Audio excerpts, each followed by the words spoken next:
Arc-en-ciel.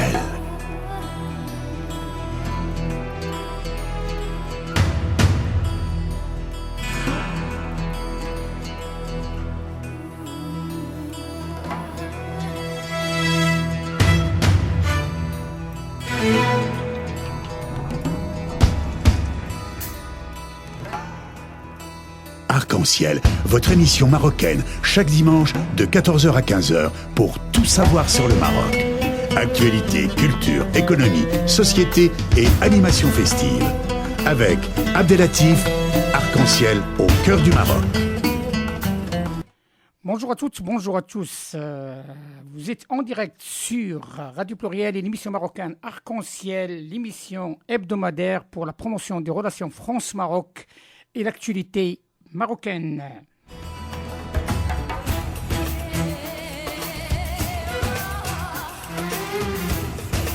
Direct avec nos correspondants à Paris, M. Hamid Chariet, l'éditorialiste Hamid Chariet et professeur Abdelatif El-Fakkak.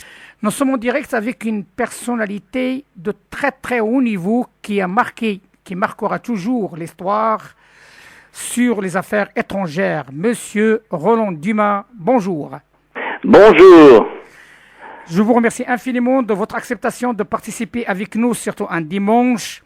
Je sais très très bien que vous êtes un ami du Maroc et la relation France-Maroc vous touche à titre personnel. Oui, j'ai beaucoup veillé sur cette relation du temps de l'ancien roi et depuis du nouveau roi. Et j'ai des bonnes relations avec toutes les équipes dirigeantes du Maroc et je regarde avec beaucoup d'intérêt toute sa politique internationale. Parfait, monsieur le ministre. Hamid. Bonjour, monsieur Roland Dumas. Je vous souhaite également... Bonjour. Je vous remercie effectivement l'invitation. Alors, pour vous présenter très brièvement nos auditeurs et auditrices, vous êtes un grand avocat. Vous avez été plusieurs ministres des Relations extérieures entre 84 et 86. Vous avez été aussi ministre des Affaires étrangères durant la période de 88 à 93 et vous avez aussi présidé, je tiens à le signaler, le Conseil constitutionnel de 95 à 2000. Alors, c'est tout à fait exact. Voilà. L'actualité nous oblige aujourd'hui, à savoir aujourd'hui, notamment à travers plusieurs facteurs, notamment au Maroc. Aujourd'hui, que pensez-vous, vous qui êtes un grand ministre des Affaires étrangères et qui connaissez aujourd'hui la diplomatie, notamment les coulisses, que pensez-vous aujourd'hui de l'évolution globale du Maroc, tant sur le point économique, politique et des droits de l'homme? Ce qui me plaît dans ce qui existe au Maroc, c'est son sens de l'équilibre en toute chose. Le Maroc est un pays qui joue un grand rôle dans la région d'abord, dans le monde arabe ensuite, et sur l'ensemble de la terre et du continent. C'est donc un pays équilibré, qui a des institutions qui fonctionnent très bien, qui sont à la disposition de tout le monde. Des progrès incontestables ont été faits dans la politique, dans les choix politiques de l'organisation marocaine par le nouveau souverain, notamment tout ce qui a été fait pour les femmes, tout ce qui a été fait pour l'amélioration de la vie quotidienne, pour ce qui a été fait pour calmer le jeu dans des conflits qui étaient un peu ouverts et difficiles à gérer avec le temps. Je pense en particulier au Maroc espagnol, je pense au territoire espagnol enclavé. Enfin, je considère qu'aujourd'hui, la diplomatie et d'une façon générale, la vie publique au Maroc est tout à fait apaisée et apaisante. Voilà ce que l'on peut dire pour résumer les choses. Maintenant, je suis à votre disposition. Oui, effectivement, monsieur le ministre, le Maroc a franchi des pas énormes en termes de droits de l'homme, chose qui a été reprochée à notre pays d'origine. Et aussi, il a joué un rôle important dans la stabilité de la région, surtout récemment avec la guerre au sud du Maroc, notamment au Mali. Donc, d'après vous, quelle représente la force stratégique du Maroc au sein de l'Europe? La force stratégique du Maroc tient à son esprit pacifique. C'est un pays qui est composé de multiples populations, qui est très accueillant. J'en veux pour preuve le nombre important de Français et aussi d'autres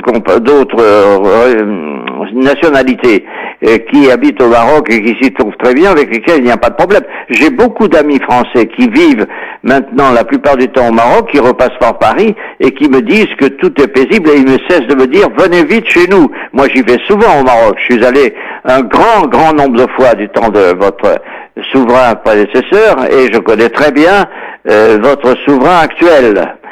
Je pourrais vous raconter que son père m'avait demandé de le prendre en charge à Paris pour lui apprendre la diplomatie. Et le souverain actuel est resté pendant plusieurs semaines. J'avais mis à sa disposition un bureau avec une secrétaire, et j'avais organisé en son honneur une grande réception de toutes les familles couronnées en exercice en Europe, c'est-à-dire l'Angleterre, la reine d'Angleterre, le roi je me souviens, il y avait le roi du Danemark, il y avait aussi le souverain du Luxembourg. Enfin, si vous voulez, l'actuel souverain qui tient dans ses mains d'abord la diplomatie, puis l'équilibre qui existe dans son pays, a été formé, entre autres, en France, où il a appris la diplomatie en plusieurs semaines. Il est resté là, il a vécu, je lui ai donné toutes les facilités, et ça s'est très bien passé. Son père me téléphonait régulièrement tous les 2 ou 3 jours, il me disait, vous êtes un père de famille, je vous demande de traiter le prince héritier à l'époque comme si c'était votre fils, ce que j'ai fait du mieux possible.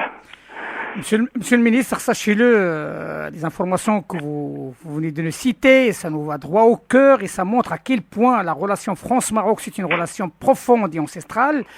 Oui. Que pensez-vous de cette grille passagère qui a secoué un petit peu la relation France-Maroc par la vie d'un diplomate comme vous, monsieur le ministre?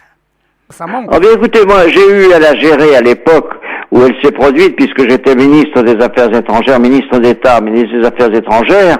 J'étais en très bonne relation avec mon collègue marocain qui était un parent du roi, du reste, vous le savez, de l'ancien roi, et donc par conséquent aussi du roi actuel.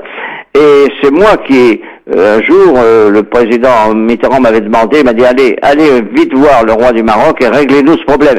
C'était l'époque où les diplomaties battaient de l'aile, se disputaient, et on avait rappelé des ambassadeurs quand même. Et puis je suis resté une bon après-midi avec le roi. On a discuté à cœur ouvert, en tête à tête, tous les deux, dans son palais. Et à la fin de l'entretien, il a été très aimable avec moi. Et il m'a dit, bon, écoutez, on va régler entre nous tous les problèmes qui existent. Si vous êtes d'accord, je renvoie mon ambassadeur demain à Paris. Et j'ai dit, mais écoutez, Majesté, on peut pas faire mieux. Il a appelé les sorties, il y avait tout le monde qui était dans la cour et qui attendait un peu ce qui allait se passer de cette conversation, de cette rencontre. Et il a fait signe à son ambassadeur qui est venu immédiatement, qui m'a salué, et il lui a dit, tu prends l'avion demain pour Paris. Et il m'a dit, vous êtes satisfait? Je lui ai dit, Majesté, je ne peux pas être plus content. Parfait, c'est une belle histoire. Juste une dernière question, monsieur le ministre. Vous savez que la diaspora marocaine ici en France représente la 2e population immigrée ici en France, après, bien entendu, les Algériens. Oui. Il y a un grand nombre de ces Marocains résidant à l'étranger, surtout des Franco-Marocains, maintenant, qui sont vraiment impliqués dans la vie politique et économique de leur pays d'adoption. Quel conseil vous pouvez donner à cette population? Écoutez, je vais vous parler très franchement. Il y a en effet une très grande population marocaine en France. Il y a beaucoup de franco-marocains, de maroco-français, qui occupent des postes de responsabilité, aussi bien dans la fonction publique que dans les affaires, ou même dans l'art, ils sont ici chez eux. On n'a pas de gros ennuis avec la population marocaine en France. Au contraire, on en a beaucoup moins qu'avec d'autres populations. Je ne veux pas faire ici de réquisitoire contre tel ou tel, mais je dois dire que la population marocaine en France est tout à fait adaptée. Il y a on a une grande connaissance mutuelle et réciproque entre les deux pays, et on s'accommode très bien. Moi, je me souviens c'est récent, quand des personnages importants du Maroc viennent à Paris, ils viennent me voir en ami, presque en frère, et nous discutons. J'interroge sur la situation économique, la situation sociale, sur la place du Maroc dans l'ensemble musulman, et c'est très intéressant parce que on se met d'accord sur des lignes de force, des lignes d'action. Et c'est là où j'ai vu, et je vois encore chaque jour, que non seulement les Marocains sont bien introduits en France, mais que les Français sont très heureux d'aller, de résider, d'acheter des établissements, d'acheter des villas, et de vivre au Maroc. Il y en a beaucoup qui vivent là-bas, qui reviennent incidemment en France, et qui se vantent de la qualité de la vie quotidienne au Maroc. Je pense que le Maroc est un État bien organisé, très équilibré, et qui joue un rôle important dans la diplomatie internationale, et notamment en ayant confiance avec la France. Et il y a des actions communes, on ne va pas entrer dans le détail tout de suite là-dessus, mais il y a des actions communes qui se passent entre nos deux pays qui sont très utiles à l'équilibre général. C'est un grand plaisir d'entendre tout ça, Monsieur le Ministre. Sachez-le que notre émission Arc-en-Ciel est gérée par des Franco-Marocains. Eh bien, voyez, je ne le savais pas, mais je l'apprends avec plaisir. Voilà, c'est des Franco-Marocains qui croient à la solidité de cette relation France-Maroc dans une radio qui est une radio de la diversité et de la tolérance. Et on est tous derrière nos deux pays. Vive l'amitié franco-marocaine. Merci, Monsieur le Ministre. À très très bientôt. À très bientôt, merci. Merci à vous, Monsieur. Au revoir. الليلة ستشدو مع هذا الجمهور الأنيق بأعلى صوتك وستغرد أنا المغرب. لك الميكروفون أيها العزيز. حامل الورد لفخر العربي ومفديها بأمي وأبي، حامل اللحن على ثغر الهوى من لدى الخضراء تاج المغرب، لعروس الأرض من أمجادها كتبت في صفحة من ذهب. ولدت والدهر طفل يافع، وازدهت والدهر شيخ الحقب. المغرب تزهو إذا ما انتسبت فهي والمجد سليلا نسب.